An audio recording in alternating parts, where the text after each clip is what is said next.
Lições Bíblicas CPAD. Adultos. Primeiro trimestre de 2024, AD Central Classe Daniel. Tema do trimestre: o corpo de Cristo, origem, natureza e missão da Igreja no mundo. Comentarista: Pastor José Gonçalves. Lição 13: o poder de Deus na missão da Igreja. Texto áureo. Mas recebereis a virtude do Espírito Santo, que há de vir sobre vós, e ser-me-eis testemunhas tanto em Jerusalém como em toda a Judéia e Samaria e até aos confins da terra. Atos capítulo 1 versículo 8.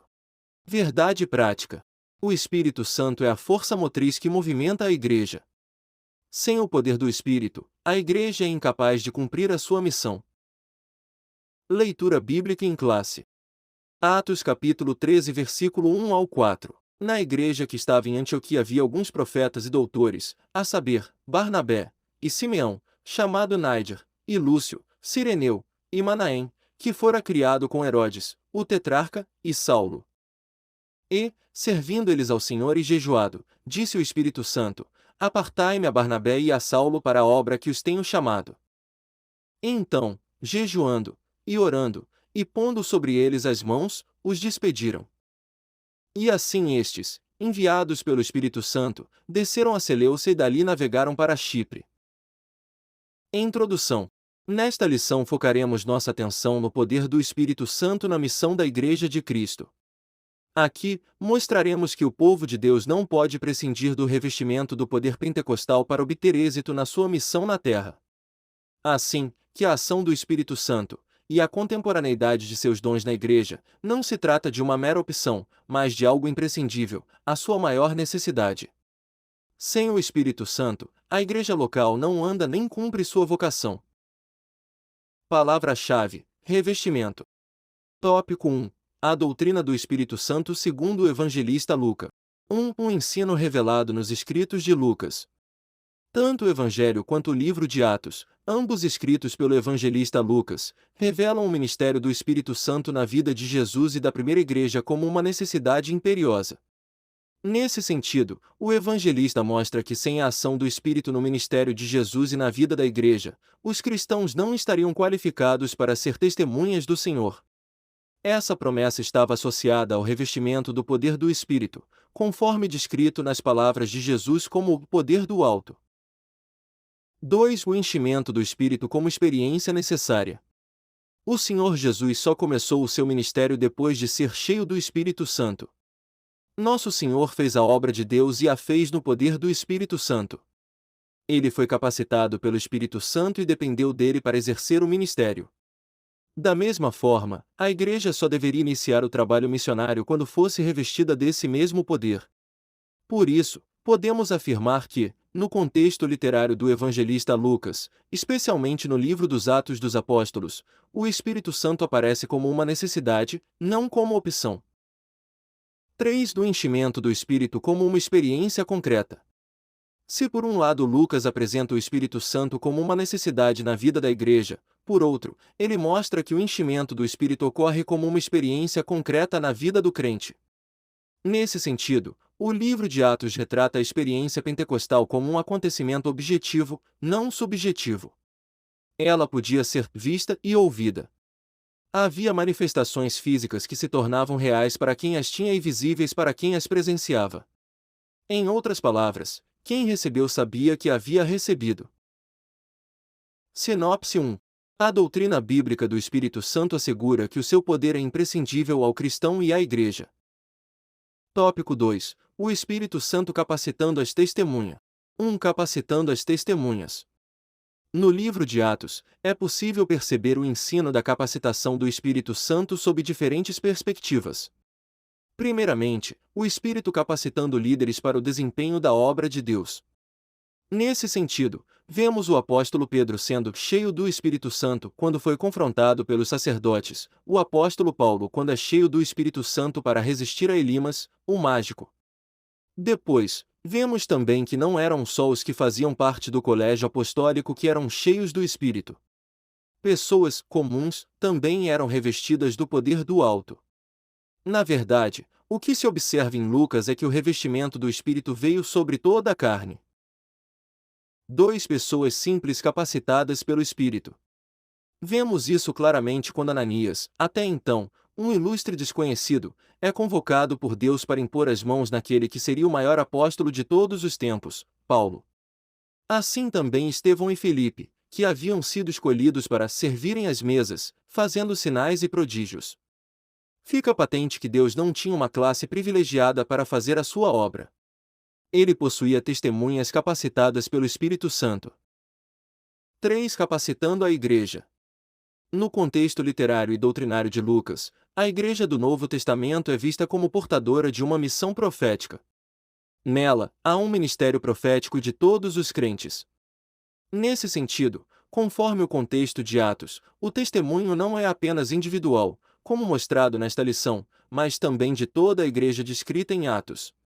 Assim, essa comunidade de crentes, capacitada pelo Espírito Santo, ganhava confiança e admiração das pessoas ao seu redor.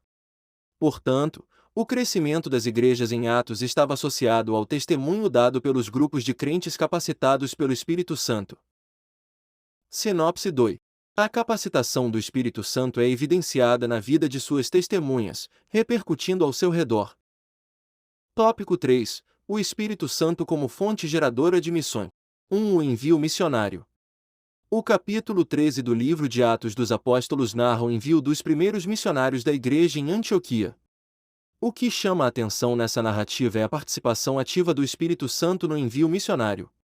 Nesse texto, Lucas menciona que havia alguns profetas na igreja que estavam em Antioquia.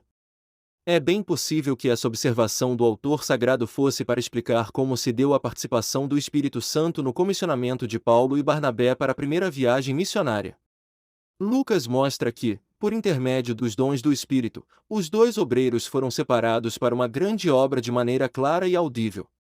O foco do evangelista é que o Espírito Santo é a fonte geradora de missões, pois ele é quem vocaciona e envia. 2. A estratégia missionária. Em um mundo multicultural, a questão da estratégia missionária deve ser levada em conta. Não somente enviar, mas quem enviar, quando enviar e como enviar. Por exemplo, Paulo e Barnabé poderiam ter adotado a estratégia errada na obra missionária quando intentaram pregar na Ásia e Bitínia, mas foram impedidos pelo Espírito Santo. Foi o Espírito Santo que decidiu quem deveria ouvir o Evangelho naquela circunstância. Ponderamos aqui que, muitas vezes, é possível que agências missionárias e igrejas adotem uma estratégia errada no envio de missionários. Não basta só o desejo de fazer missões, mas é preciso buscar a orientação do Espírito Santo a respeito de como isso deve ser feito. Sinopse 3. O poder do Espírito Santo impulsiona-nos no cumprimento da grande comissão. Conclusão. Encerramos esta lição e, consequentemente, este trimestre, mostrando que o Pentecostes faz toda a diferença no cumprimento da vocação missionária da Igreja. Sem a ação do Espírito Santo, a igreja local está desabilitada para cumprir sua missão. O Espírito Santo é a força motriz do corpo de Cristo em sua dimensão local. Sem o Espírito Santo, a igreja não vai a lugar algum. Amém. Terminamos aqui a leitura da lição. A seguir temos a seção Revisando o conteúdo. São as perguntas e respostas, no final da lição, que servem para a revisão e fixação dos conceitos da lição. Isso para que você tenha um aprendizado melhor. Vamos lá? Revisando o conteúdo. Pergunta 1. O que o Evangelho de Lucas e o livro de Atos revelam? Resposta. Revelam o ministério do Espírito Santo na vida de Jesus e da primeira igreja como uma necessidade imperiosa. Pergunta 2. O que podemos afirmar de acordo com o contexto literário de Lucas? Resposta. Podemos afirmar que, no contexto literário do evangelista Lucas, especialmente no livro dos Atos dos Apóstolos, o Espírito Santo aparece como uma necessidade, não como opção. Pergunta 3. De acordo com a lição, o que a doutrina pentecostal clássica afirma em relação às línguas? Resposta. Afirma que por falar em línguas desconhecidas é a evidência física inicial do batismo no Espírito Santo. Pergunta 4. De acordo com a lição, por que não havia separação entre líderes e membros na questão da capacitação do Espírito Santo? Resposta. Porque pessoas comuns também eram revestidas do poder do alto.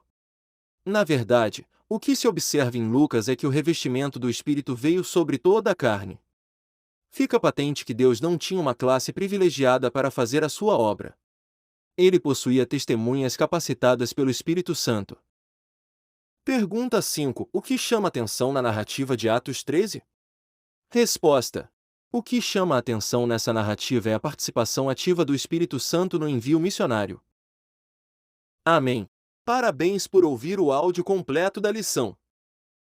Se você gostou, compartilhe o link dessa leitura da lição com alguém, ou mesmo em grupos de WhatsApp. Assim você estará sendo uma bênção na vida de outras pessoas e também contribuindo para o crescimento de nosso canal. Participe também de nosso programa de leitura completa em áudio, da Bíblia em 52 semanas, iniciando pelo Evangelho de Mateus. Veja o link do áudio na descrição. Deus te abençoe, e tenha uma excelente escola bíblica dominical.